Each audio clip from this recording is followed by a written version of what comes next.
Hello বন্ধুরা, দেখুন, ছাত্র সমাজে এরকম নিট নিয়ে যেরকম একটা আন্দোলন হয়েছিল, সেরকম জনসাধারণের একটা আন্দোলন গড়ে তোলা উচিত।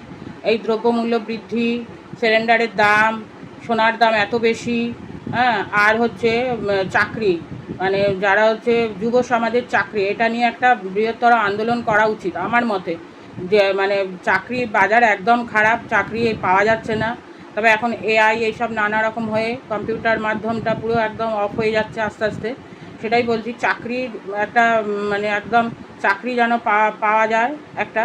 আর হচ্ছে দ্রব্যমূল্য বৃদ্ধি, এত দ্রব্যমূল্য বৃদ্ধি, সিলিন্ডারের দাম বলুন, সোনার দাম এত ঊর্ধ্বমুখী, সাধারণ মানুষের খুবই কষ্ট। একটা মেয়ের বিয়ে দিতে গেলে যৎসামান্য একটু সোনা দানা দিতে হয়, সেও দেওয়া যায় না। আর হচ্ছে চাকরি, যুব সমাজের একদম চাকরি নেই, এটার জন্য একটা বৃহত্তর আন্দোলনের দরকার আছে। মানে ভারতবর্ষ এখন মানে যেভাবে আছে, মানে একভাবেই চলছে, মানে কোনো আন্দোলনে প্রতিবাদ কিছু নেই। এটার জন্য একটা আন্দোলন প্রতিবাদ গড়ে তোলা উচিত আমার মতে।